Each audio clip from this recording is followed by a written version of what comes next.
It's Championship Sunday. Can rookie sensation Jaden Daniels clip the Eagles' wings on his way to Super Bowl history? Then, two teams that know each other all too well face off in the AFC in the Bills and Chiefs. SportsGrid has you covered all day Sunday. Start at 8 a.m. with FST, followed by Pro Football Today, and stay with us for in-game live game day. Only on SportsGrid. Saturday, January 25th is a huge day at Gulfstream Park. It is Pegasus Cup Day. We're going to have a preview show. First Bet presents the DRF handicapping show for Pegasus World Cup. Alexa, tell us more. Yep, Friday, January 24th. Make sure to tune in on SportsGrid TV from 2 to 3 p.m. to see the show. If you miss it then, don't worry. It airs again on Saturday at 11 a.m. We're going to talk about all the major contenders in the Pegasus Cup. Special guests Bailey Armour, Samantha Perry, and Randy Moss will join us. Don't miss it. There is going to be an energy to game time decisions that you will feel night in and night out. We're going to go through every single thing, and I've got a great team behind me that's going to help me get the job done. I want this to be the place that people come to. We are going to hit every single one of those markets that you need to know about. There is not going to be a better place, I promise you, than game time decisions. We will have everything at our disposal, and we will use that to our advantage. I'm Kevin Walsh. Tune into Game Time Decisions from 6 to 8 p.m. Eastern on SportsGrid. Your gut says Miami is going to win, and you should take the over. Your gut also said your NFT selfies would only go up in value. They didn't. But your head is on SportsGrid and knows the QB is in concussion protocol. The backup has a 45 QBR against the zone coverage. The New York D has the most sacks in the league. So yeah, trust your head. It's smarter to be on SportsGrid.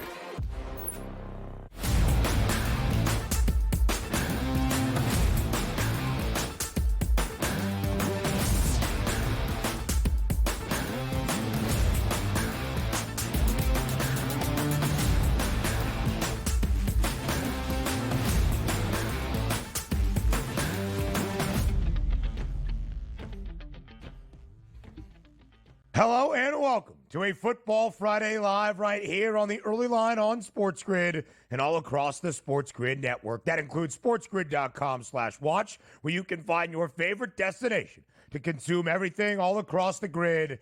And look who they called in to get you ready for Conference Championship weekend on a Football Friday. For a full Football Friday for the first time, basically all NFL season. The big guns.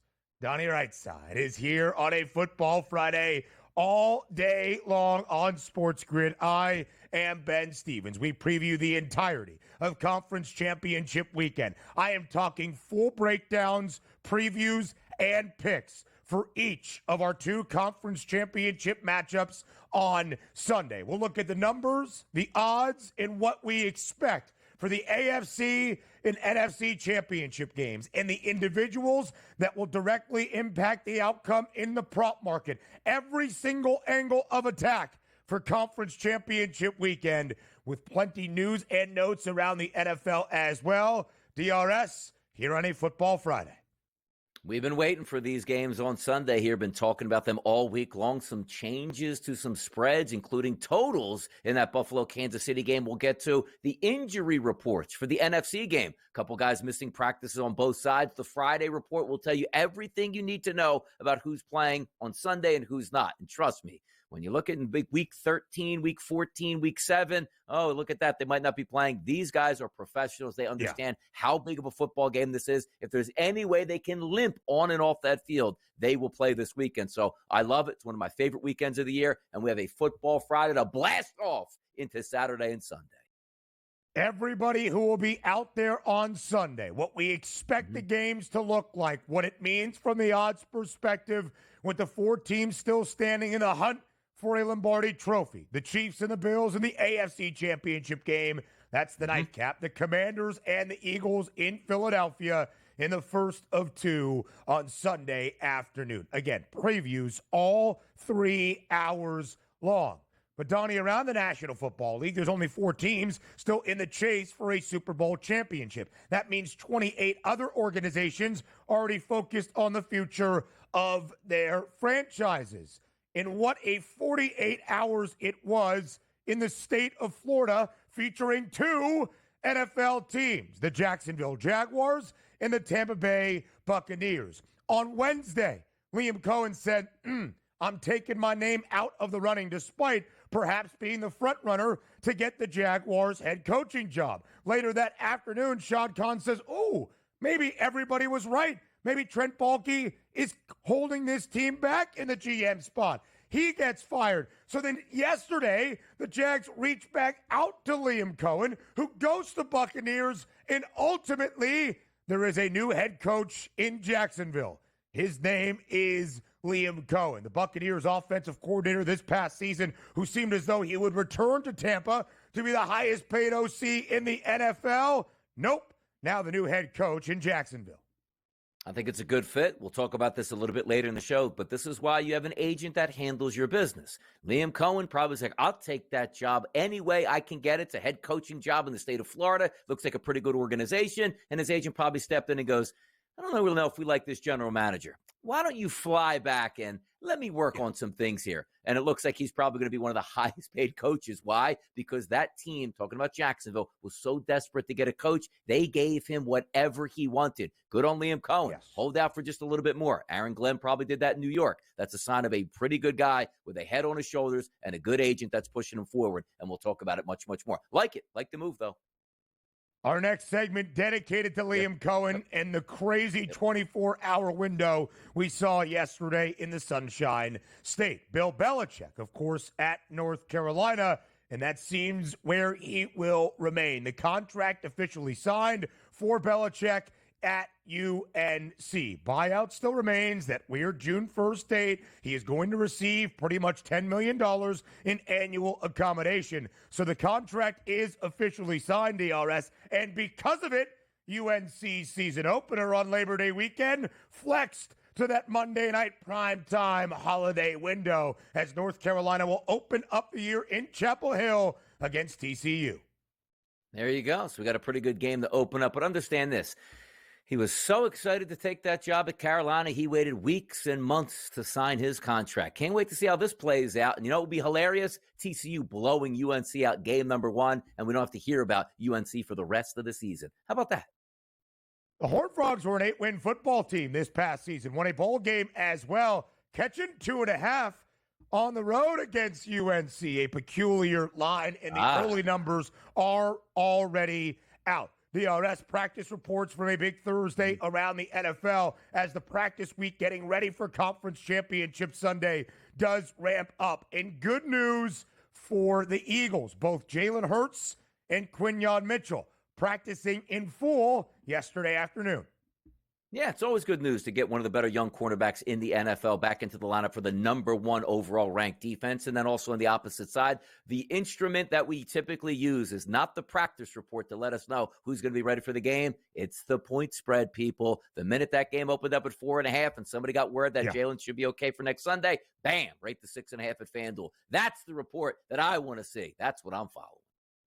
That's where it remains right now, a 6.5-point spread in favor of the Birds, a closer spread in game expected for that AFC title matchup in Arrowhead. Again, previews of both of those games thoroughly throughout the entirety of our 3 hours on this Football Friday. For the first time since a costly drop on a 2-point conversion that would have tied the game in the divisional round in Buffalo, Baltimore's tight end Mark Andrews releases a statement on social media saying he was absolutely gutted and devastated by what occurred on Sunday, but the moment will not define him. Yeah, the moment is going to define him because he had a chance on Sunday just to stand at the microphone and actually say, you know what? This game's on me, man. I apologize to Lamar. Lamar's going to get all this flack. It was my fault we lost that game because we love apologies in the United States and with the human race. Yeah. Just stand up there and own it. We'll move on really quickly because I don't think anybody out there's like, man, he threw that game. No, we know he's a good tight end. Just own it in the moment and we forget about it, and that's fine. We don't need a statement read days later saying you are gutted. We knew you were gutted. Just say you were gutted. It's all good. Yep, I kind of agree with DRS. All right, NBA action internationally. The Paris games underway on a Thursday and Saturday between the Spurs and the Pacers. And, of course, the shining star in France is the native, Victor Wembanyama, in what a performance it was for Wemby and San Antonio, putting up a $140 against the Pacers to win outright as a 3-point dog, 140-110. So much for the neutral site. Let's go under 230, 230 and a half, something in that range. They absolutely smoked that out of the water. But you know what I took from this game?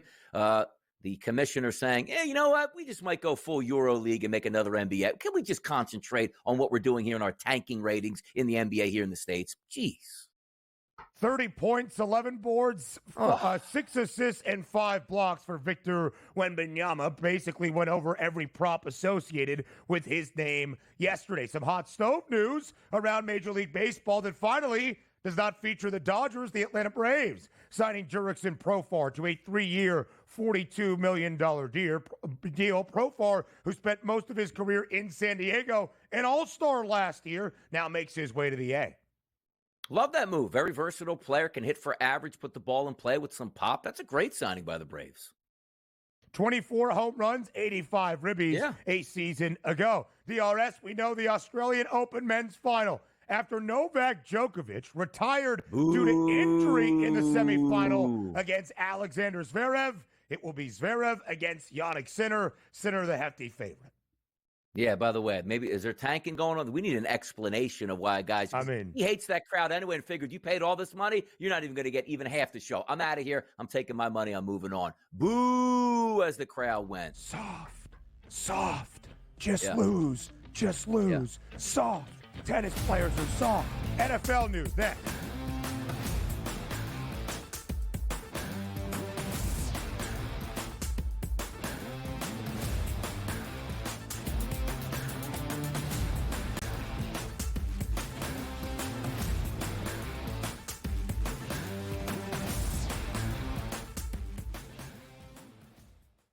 It's Championship Sunday. Can rookie sensation Jaden Daniels clip the Eagles' wings on his way to Super Bowl history?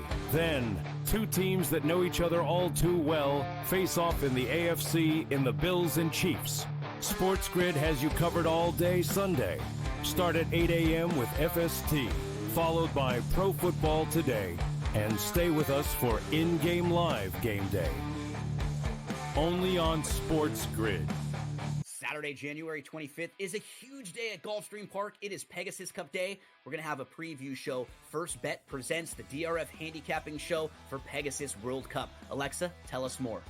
Yep, Friday, January 24th. Make sure to tune in on SportsGrid TV from 2 to 3 p.m. to see the show. If you miss it then, don't worry. It airs again on Saturday at 11 a.m. We're going to talk about all the major contenders in the Pegasus Cup. Special guests Bailey Armour, Samantha Perry, and Randy Moss will join us. Don't miss it. There is going to be an energy to game time decisions that you will feel night in and night out. We're going to go through every single thing, and I've got a great team behind me that's going to help me get the job done. I want this to be the place that people come to. We are going to hit every single one of those markets that you need to know about. There is not going to be a better place, I promise you, than Game Time Decisions. We will have everything at our disposal, and we will use that to our advantage. I'm Kevin Walsh. Tune into Game Time Decisions from 6 to 8 p.m. Eastern on SportsGrid. Your gut says Miami is going to win, and you should take the over. Your gut also said your NFT selfies would only go up in value. They didn't. But your head is on SportsGrid and knows the QB is in concussion protocol. The backup has a 45 QBR against the zone coverage. The New York D has the most sacks in the league. So yeah, trust your head. It's smarter to be on SportsGrid.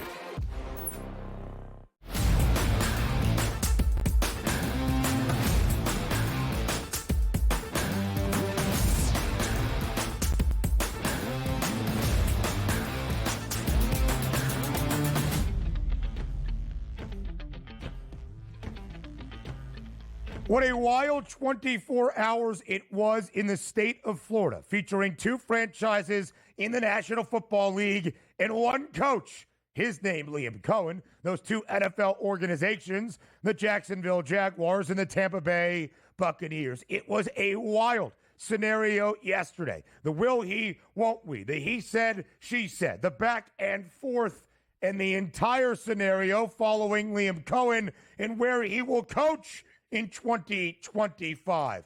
Ultimately, it results in a new head man for the Jacksonville Jaguars. Liam Cohen, after 1 year as the offensive coordinator in Tampa Bay, now becomes the new head coach in Duval County for this Jags organization. That seemingly was going to be the case, DRS, but the timeline is important. On Wednesday morning, when we were here on the early line, we brought you the breaking news that despite seeming like he was the front runner to take that head coaching vacancy in Jacksonville, Liam Cohen pulled himself out of the running for said job. A lot of speculation around Trent Baalke's role in making Jacksonville an attractive destination. 16 days after Doug Peterson was fired on Wednesday afternoon, Baalke was finally dismissed by Shad Khan in Jacksonville. Okay, what would the Jaguars do? Would they go back to the drawing board? Would they reach out once again to Liam Cohen?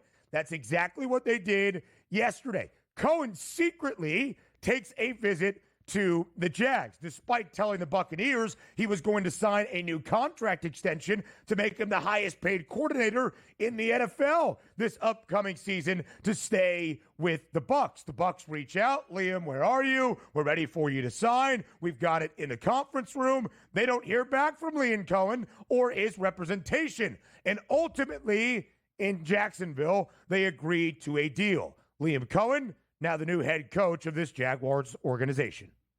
Yeah, let's get to the bottom of the basics, because let's start where how the actual day played out, which I did get a little bit of a chuckle on. If anybody, I guess if you could say, like, if you are a husband with kids, a lot of the times the wife is going to do some of the duties here if you're a professional football coach. Even in the off season, like you are in game planning, figuring out what's happening here. The fact that he's like, look, can't get to the phone, just took my kid out to the doctor. You know that didn't happen. So immediately when you're in Tampa Bay, you're saying like, man, something's fishy. We got a monster contract on the table. He already said he's going to come back and agree to this. Like, you know what?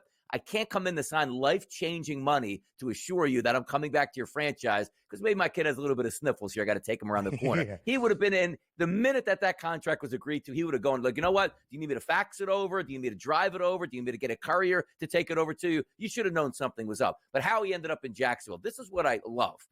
NFL owners and teams, no matter what they do, no matter how poor they've run it, and correct me if I'm wrong, I think over a certain amount of years, Jacksonville has the least amount of wins, 15, 20 years in the NFL, or at least under Shad Khan since he took over ownership of the Jaguars here. Where now you're saying to yourself, you know what? We're so rudderless here. I think you're a good coach. You didn't want my GM. How about I pick up the phone and call you like, hey, look, man. What do you say I fire the GM? You get the keys to everything we do. You can pick the GM, and I'm going to give you a blank check as if you're the most sought-after coach we've ever seen in NFL history. Like, it makes me laugh. Like, Bill Belichick is scrounging around Chapel Hill, North Carolina, when he's seeing guys like Liam Cohen. Cohen can come in and just change the entire franchise and get more money than Belichick made as a head coach here. It's wild to see it play out. But let's understand this. The chance to be a head coach is key. In the NFL, typically only a few spots open up. The talent pool is so watered down this year from a few guys up top that Liam Cohen and his agent absolutely played this perfectly. So now he's a high-paid head coach on a team with a lot of talent in a division that he can win right away. This seems like a grand slam for him. He fell right into this, and his agent and he played this perfectly to get that Jaguars job.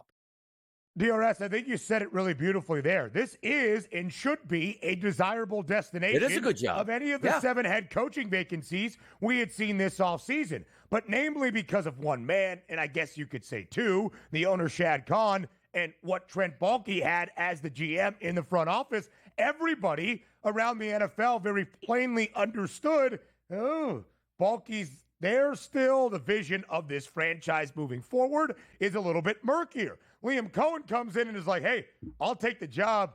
I don't love that guy, Trent. Okay, Shad Khan goes, you know what? Maybe you're right. We'll get rid of this dude. So he gets rid of the general manager. He'll have a say in who that next front office exec is. They'll have a similar vision, guidance for the direction of this franchise, and they have Trevor Lawrence. And Liam Cohen is only 39 years old. His path to now NFL head coach stardom has been an exactly escalator of a rise. DRS, in 2017, this guy was the OC at FCS Maine. He then goes to LA to work under Sean McVay with the Rams, works as a couple of years as an assistant coach from 2018 to 2020. Then he goes to Kentucky in 2021, that being at the FBS level, has great success. Goes back to LA, that being the Rams in 2022, offensive coordinator. Not a great year for the Rams following a Super Bowl championship. Says, you know what? Maybe I'm better suited for college football. Goes back to Kentucky in 2023, and of course this previous season, spent it as Baker Mayfield's OC with the Buccaneers. You do feel bad for Tampa. It feels like they got slightly played. And Liam Cohen did kind of ghost them. And now Baker Mayfield is going to have his 8th offensive coordinator in as many years in his NFL career. But the Jaguars are the team that is celebrating right now with a bright young head coach in place. And now it seems some optimism this offseason moving forward. Yeah, continuity is usually what you like as a quarterback and an offensive structure. Not going to get that in Tampa Bay multiple years now where you're looking at new coordinators for Baker Mayfield. But he's a pro and he makes it work. He made Dave Canales work. He made Liam Cohen work. I'm sure he's going to make the next guy work. But also, you wanted lightning in a bottle for Tampa because you have the best of both worlds. Todd Bowles is a wonderful defensive coordinator here. And you had a great offensive coordinator. That perfect mesh point here where you're winning now playoff games, trying to win playoff games, but making the playoffs consistently. Understand this. Remember Detroit last year? Boy, what a tough season. Really good team on the rise. Ben Johnson's going to be a head coach. You're never going to see it all the way through. Ben Johnson came back. They were wonderful on offense throughout the season. Didn't work out in the playoffs, but now you lose him. That looked like it was going to be such a massive win for Tampa Bay, which is why they go, you know what? We got to make him the highest paid coordinator in football just to keep him here. That's how much we really like him. Now he bounces. Now you're looking for another coordinator for the 3rd straight year in Tampa. A closing thought on the NFL. We'll go around the association and then get you ready for Conference Championship weekend. That's next on the Early Line.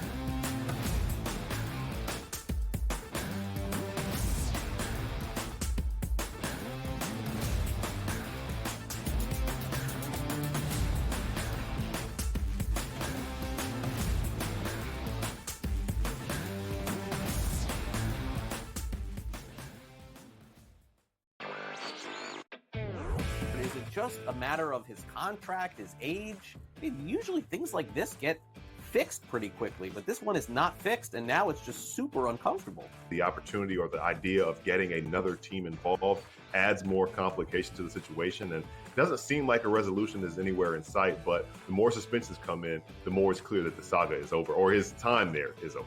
Newswire, only on SportsGrid.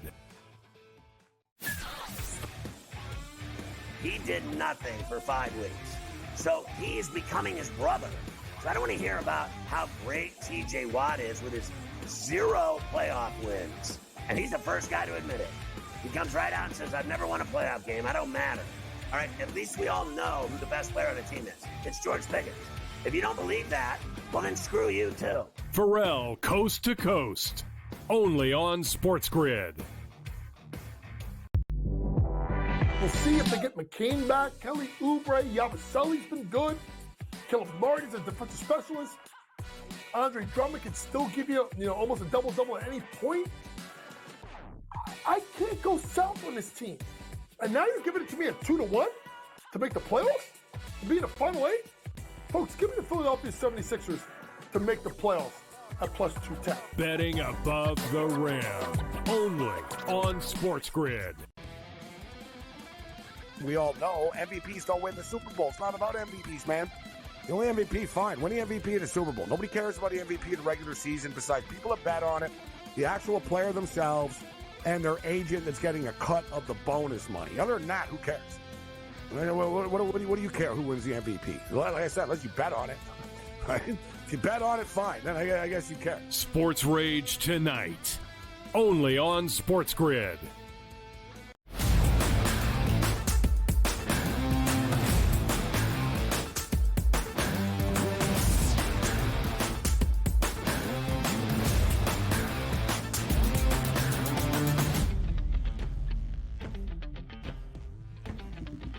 A little bit more on the Liam Cohen chaos caused yesterday as the new Jacksonville head coach seemingly was going to stay in his old spot as the Buccaneers offensive coordinator. Donnie, on Wednesday morning, when we got that breaking news near the end of our show, both you and I said, ooh, that's really good news for Tampa. a team that has won 4 consecutive NFC South crowns, to have that congruency in play caller, in quarterback, in Baker Mayfield, for the Buccaneers, probably to be booked as the favorites to win the NFC South entering 2025 for a 5th consecutive season. Let's talk about the fallout quickly for Baker and the Buccaneers. How big of a blow is it to lose your offensive coordinator in your mind? Is it something that you can quickly replace with another young, bright play caller, or can it affect, in terms of multiple wins year over year, a team's outlook?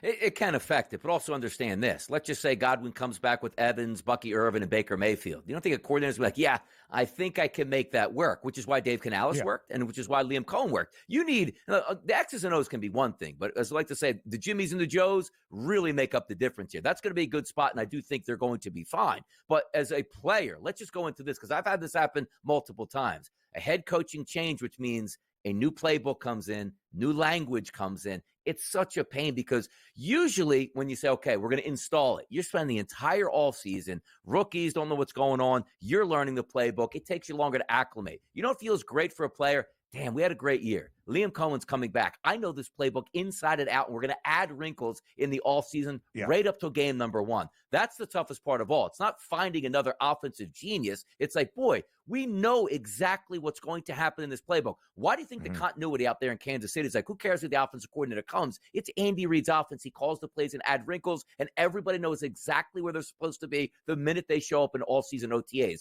That's not going to happen this year. That's the tough part, not the talent itself. DRS, we don't have win totals out just yet, but the Jags in the AFC South, the Buccaneers in the NFC South, presumably adding Liam Cohen as the head coach to go with Trevor Lawrence, who should be healthy for 2025, is a promising partnership that should lead Jacksonville at least to a winning record and maybe scare the Texans atop the AFC South. Who do you think wins more games next year in a direct head-to-head match bet? Jaguars, Buccaneers?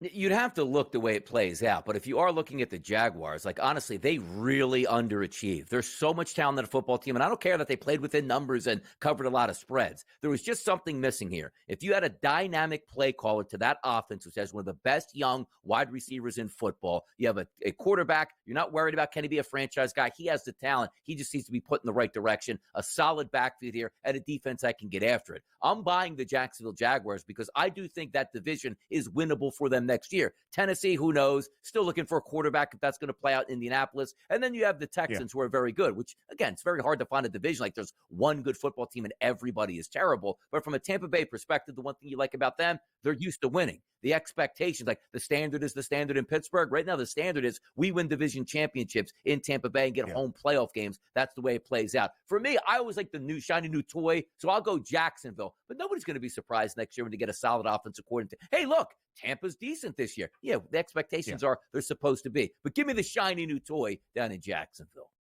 I love it. Thank you for making a pick as well. It is a football Friday, but a quick break to recap the association from yesterday. 250 total points scored in Paris, and the Spurs score 140 with Victor Wembanyama on full display in his native land over in France. 30-point win for San Antonio outright as a 3-point underdog against the Pacers.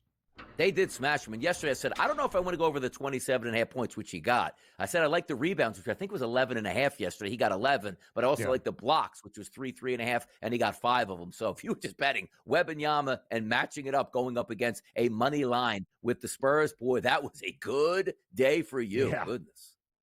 It is funny to be like, oh, I think Wemby's going to play well in front of his home crowd in Paris.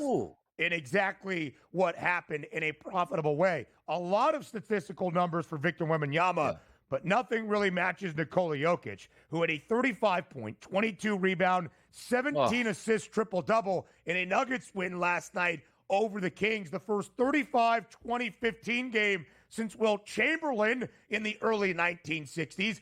Jokic, the first player in NBA history on a single day with at least 8 games to lead everybody in points and assists and rebounds. Oh, the Lakers blew out the shorthanded Celtics on the second leg of a back-to-back, 117-96. As we shared, the Lakers outright as a 4.5-point dog. Now to conference championship weekend. Next.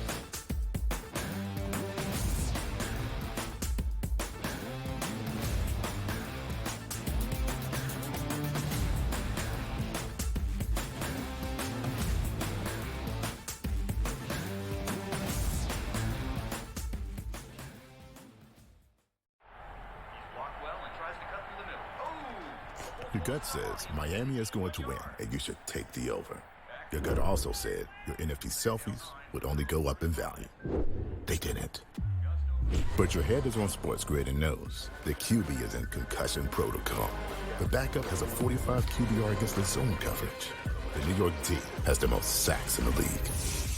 So yeah, trust your head. It's smarter to be on SportsGrid.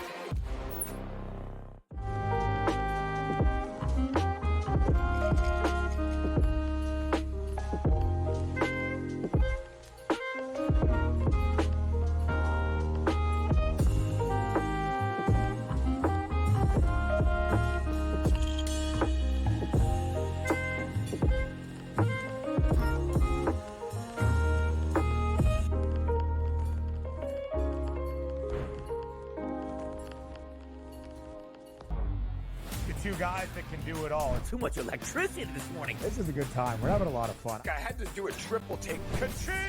Why? Because of parity. I didn't mean to offend. Yeah, it's not going to happen. Load management is a dirty word. Let him rip. You know what? Circumstances provide the results. What? How do you do this one? Oh, Donnie, you got such a good show there. A network that is booming. The Early Line, only on SportsGrid. It's Championship Sunday. Can rookie sensation Jaden Daniels clip the Eagles' wings on his way to Super Bowl history?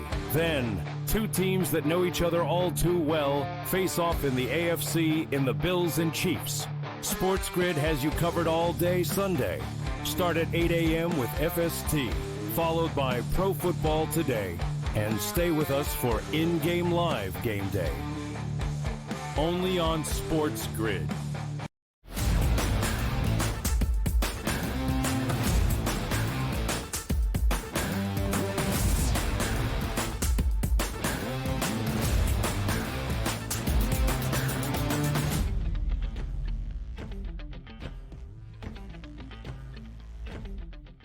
All right, now it is fully a Football Friday as we get you ready for the NFL's Final Four. It is Conference Championship weekend in the National Football League postseason. 2 games, 4 teams, hoping for those 2 spots in New Orleans to play in Super Bowl 59. Of course, still in the chase for a Lombardi trophy. The Eagles and the Commanders in the NFC title game. That is first up on Sunday afternoon in Philadelphia. And then the nightcap on a Sunday night and 2 very familiar foes in a very familiar setting. That would be Arrowhead Stadium in Kansas City, Missouri, between the Chiefs and the Buffalo Bills. And DRS, let's start with that AFC championship game. You see the numbers there. It's still a 1.5 in favor of KC at home. Still just 34 cents of distinction on the money line between these 2 teams. The changing number from our conversation about this game yesterday was a total slightly on a rise from 47.5 now to 48.5. Here we are on the final day that we will discuss this during the week on the Early Line. Of course, you'll be live on Sunday for Pro Football Today. What are your thoughts about the AFC Championship game to end out this week?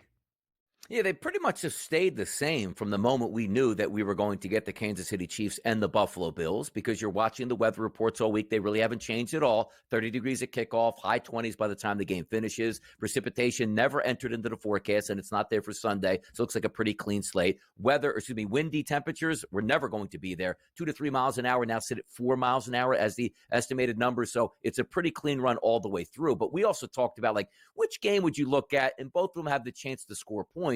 But the gameplay, I should say, between Kansas City and Buffalo is so interesting to try to analyze, because so many times I go through my head and say, just make Kansas City into an operational offense where they have to function every time they get the football. They'd have that luxury so many times this year. And the joke, as I always bring out, is Kansas City goes down, takes the opening kickoff, punches in a touchdown, and goes, we don't have to score for 4 more possessions. Oh, no, we're losing a football game. Let's go down and score and take the lead again. Those are the jokes we have. But I would love to see the pressure put on them by the Buffalo Bills early in that game to force Kansas City out of its shell. But also understand this, which we're going to get to. History does matter. And let's understand this. From a fan perspective, for me, I would like nothing more than to not have to talk about the Kansas City Chiefs for 2 more weeks as they line up to a Super Bowl, because we do it every single year. The Bills are a fun story. Josh Allen finally clearing that final hurdle to get to the Super Bowl. And the Buffalo Bills fans, one of the more painstakingly passionate fan bases that have gotten kicked in the head more times than anybody else and haven't been to a Super Bowl since the early 1990s. But also understand this, we are handicappers here where you can cheer for one side and still bet the other side. Because also, Ben, my stance hasn't changed. I will root for the Buffalo Bills.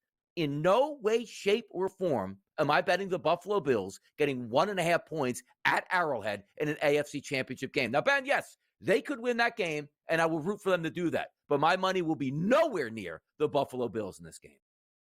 And I think it's really fair. This is the Kansas City Chiefs, who are playing in their 7th consecutive AFC title game, hosting 6 of those 7. In the previous 6 AFC championship games, a victory in an appearance in a Super Bowl. In those 4 Super Bowl berths, 3 Lombardi trophies, including 2 consecutive. Here is the history at stake for Mahomes and KC come Sunday night. DRS, Kansas City, now the 9th team ever in the history of the NFL to win 2 consecutive Lombardi trophies. The prior 8, 3 of them only made a conference championship game the following season in that 3-peat chase. Nobody has ever even appeared in a 3rd consecutive Super Bowl of any of those 8 previous back-to-back Super Bowl winners. If Kansas City gets to the Big Easy, that would be another notch of history in this dynastic run, let alone trying to win said Lombardi trophy. Are you going to be the person to step in front of that train and that trend? There's a lot of people that believe it is Buffalo's time right here, right now. And it's not just the Chiefs doing this as of late, and it's this upstart Bills team led by an MVP contender in Josh Allen. The Chiefs have made it to the AFC Championship game or a Super Bowl often, Donnie, in the last 5 years, rolling over Buffalo in the most significant stages of a season in the playoffs. 2020 AFC Championship game in KC. The Chiefs win by 2 touchdowns. That wonderful divisional round game, 13 seconds overtime, and Allen never gets the football back, but the Chiefs victorious. Last year, the game was in Western New York. The Chiefs were an underdog. It was supposed to be the end of this dynasty era in Kansas City, and KC still wins outright. So there's the Chiefs' playoff pedigree that is more than deserved and, of course, earned. And there's also the Chiefs being the playoff nemesis Buffalo cannot slay. And again, I am not so sure I am going to be the guy to jump in front of that, despite the overwhelming public love for the Buffalo Bills in terms of what we are seeing based on the stats on the FanDuel Sportsbook.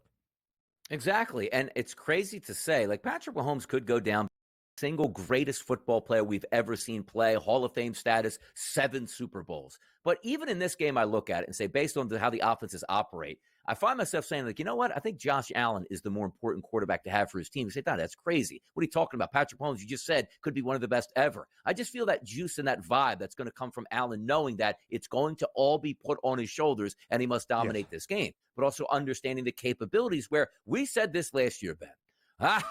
Finally, Kansas City. You don't control your path to the Super Bowl. And if you win, you're going to have to beat the Dolphins, which, again, it was in an unbelievably freezing cold. It was at home, and the Dolphins were really injured. All right, they beat them. But you know what? Now you're going to get it. You're not going to Buffalo winning that game. And if you get lucky to do that, you are going to get slayed in Baltimore like nobody's ever seen. And you know what they did last year? They went to Buffalo and to Baltimore and then beat a more talented San Francisco team in the Super Bowl. And now we're going to say this year, like, yeah, finally, Patrick Mahomes hasn't played all that well on offense. This team just knows how to win and get it done. And also, this team understands how to dictate pace. And what have we seen a couple of years ago? Kansas City will outscore you, but in the fourth quarter, they just need to make one stop. Now we've turned over to Kansas City's not going to turn the football over, and their defense is going to punish you, and they'll score just enough points to get a victory and move on to the next round. That's the dilemma that we have, because you can say to me, you know what? I think Buffalo overall is the better football team, and I might agree with you, but just not in the circumstances. Because even if this game was in Buffalo,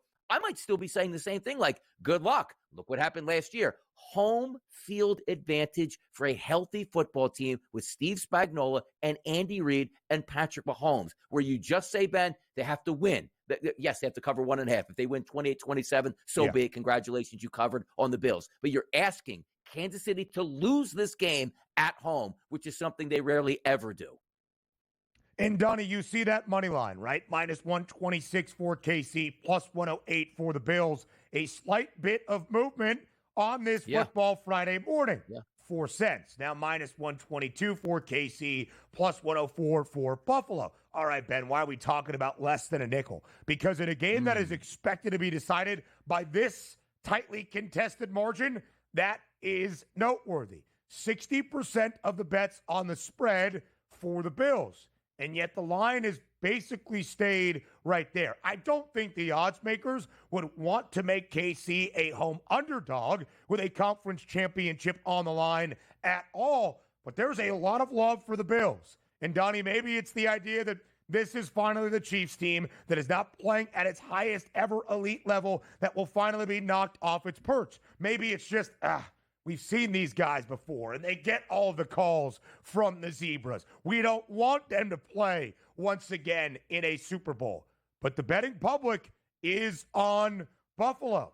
What about that total? Because you said KC's offense will do just enough behind a stifling defense. Well, we'll talk that 48.5 and what we expect the offensive flow to look like in Arrowhead on Sunday. Led by the two quarterbacks, a showdown once more between Josh Allen and Patrick Mahomes.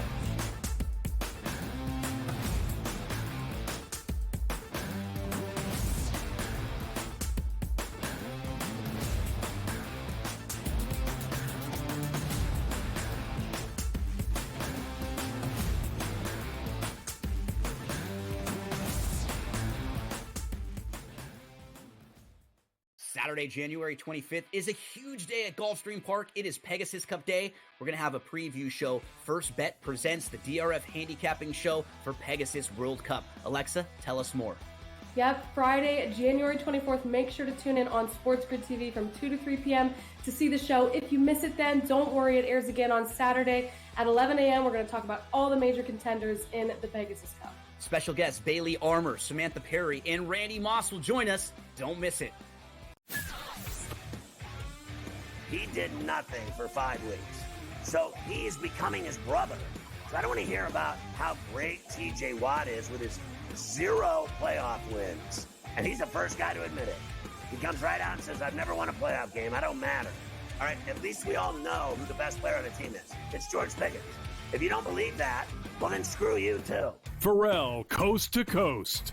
Only on SportsGrid. The Bostonian versus the Book. Real momentum on Deion Sanders becoming the head coach of the Dallas Cowboys. I heard that this morning. And Dallas is interested in the idea. Deion is interested in the idea, and there is equal interest in moving up to get Shedeur Sanders to be the quarterback for the Dallas Cowboys under Deion. Be a hell of a reality show. The Bostonian versus the Book.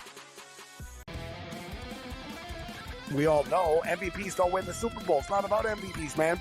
The only MVP, fine. Win the MVP in the Super Bowl. Nobody cares about the MVP in the regular season besides people that bet on it, the actual player themselves, and their agent that's getting a cut of the bonus money. Other than that, who cares? What do you care who wins the MVP? Like I said, unless you bet on it. Right? If you bet on it, fine. Then I guess you care. Sports Rage tonight. Only on SportsGrid.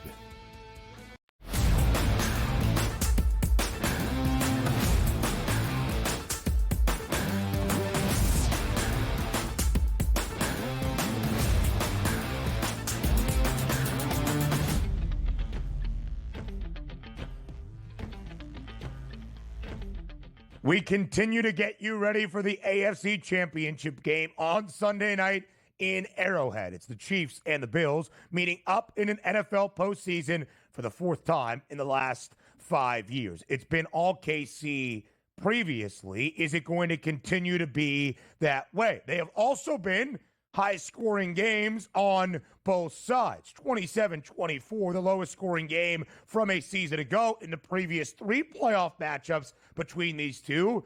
That's still 51 combined points, which would be over our total for Sunday evening. Now standing at 48.5, up by a full point from where it was, DRS, earlier in the week. Just how much offense are you anticipating at Arrowhead come Sunday night? Yeah, if we looked at both games, the game that you'd be leaning towards probably going over for me all week was Buffalo and Kansas City, because the engagement here, which you should have, I don't care how good your defense is. You just look at the Buffalo Bills offense and that hot run that it's been on.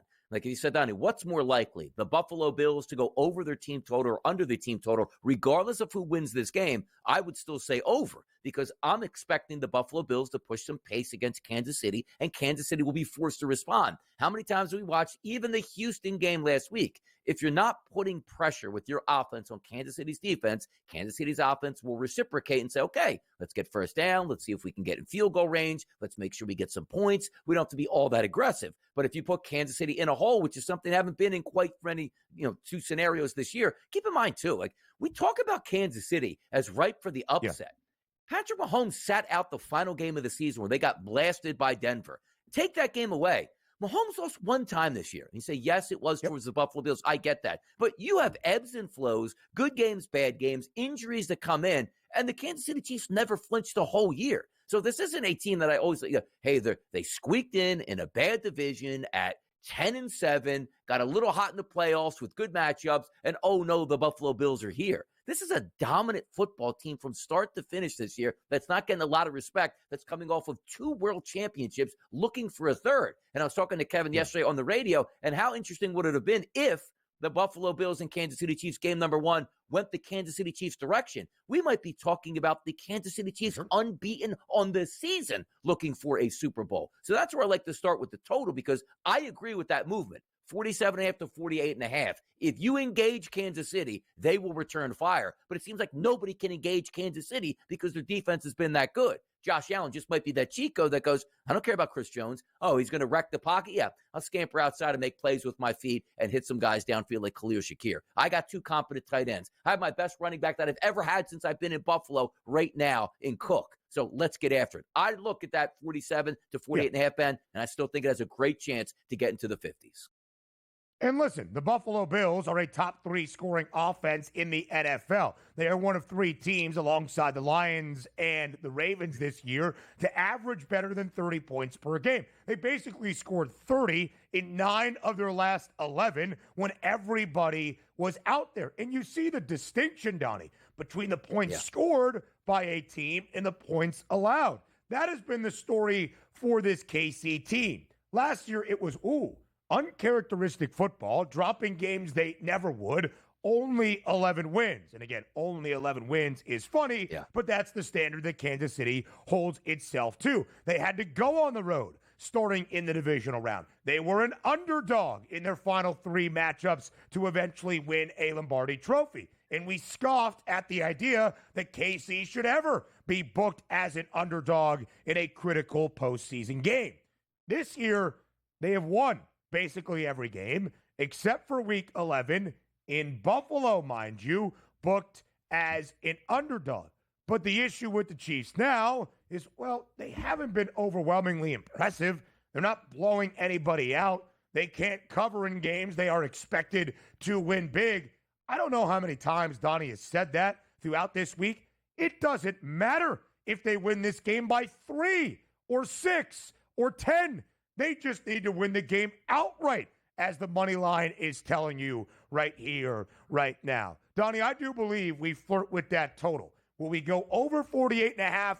I'm not entirely sure. But I don't think this is a Chiefs game we have seen throughout this season. 14-10, 17-14, 20-17. I do believe both teams will touch at bare minimum 20. In KC, of course, continuing its dynastic playoff run 19 total playoff games.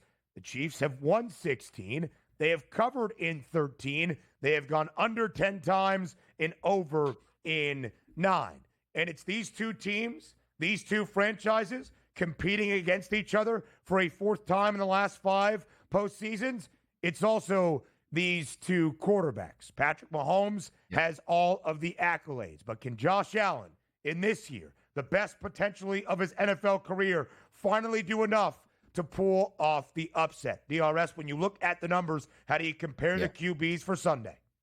Yeah, it makes sense because Patrick Mahomes should have the advantage this week. And say, well, Donnie, you just said that Josh Allen's the ultimate equalizer. He is, but understand this too. Just looking at simple metrics here, let's go by Pro Football Focus. Number 2 defense in the NFL, it's Kansas City. You know, as a bottom 5 defense rated in the NFL, it's the Buffalo Bills. So you saw last week, and we have to take recency bias always out of the equation.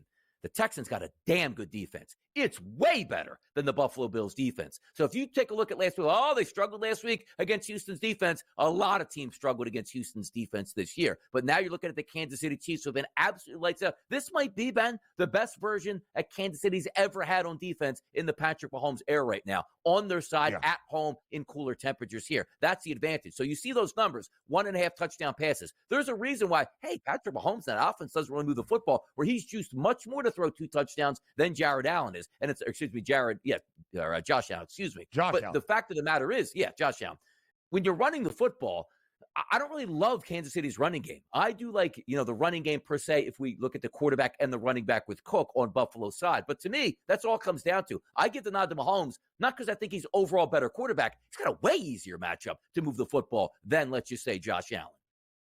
We'll talk about Patrick Mahomes on the other side of the break and his historic numbers in prior AFC championship games because, of course, there is a large data size to look at for Kansas City. All 7 years with Mahomes as the starting QB, they have played in the AFC championship game.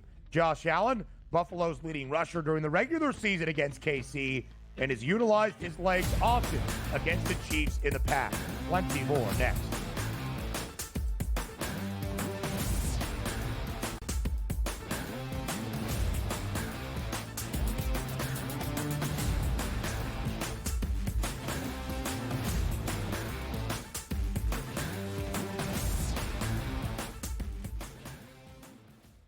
Saturday, January 25th is a huge day at Gulfstream Park. It is Pegasus Cup Day. We're going to have a preview show. First Bet presents the DRF handicapping show for Pegasus World Cup. Alexa, tell us more.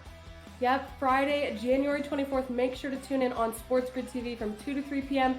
to see the show. If you miss it then, don't worry. It airs again on Saturday at 11 a.m. We're going to talk about all the major contenders in the Pegasus Cup. Special guests Bailey Armour, Samantha Perry, and Randy Moss will join us. Don't miss it. He did nothing for 5 weeks. So he's becoming his brother. So I don't want to hear about how great TJ Watt is with his 0 playoff wins. And he's the first guy to admit it. He comes right out and says, I've never won a playoff game. I don't matter. All right, at least we all know who the best player on the team is. It's George Pickens. If you don't believe that, well, then screw you too. Pharrell Coast to Coast. Only on SportsGrid. The Bostonian versus the Book. Real momentum on Deion Sanders becoming the head coach of the Dallas Cowboys. I heard that this morning. And Dallas is interested in the idea. Deion is interested in the idea, and there is equal interest in moving up to get Shedeur Sanders to be the quarterback for the Dallas Cowboys under Deion. Be a hell of a reality show. The Bostonian versus the Book. We all know MVPs don't win the Super Bowl. It's not about MVPs, man. The only MVP, fine. Win the MVP of the Super Bowl. Nobody cares about the MVP of the regular season besides people that bet on it, the actual player themselves, and their agent that's getting a cut of the bonus money. Other than that, who cares? What do you care who wins the MVP? Like I said, unless you bet on it. Right? If you bet on it, fine. Then I guess you care. Sports Rage tonight. Only on SportsGrid.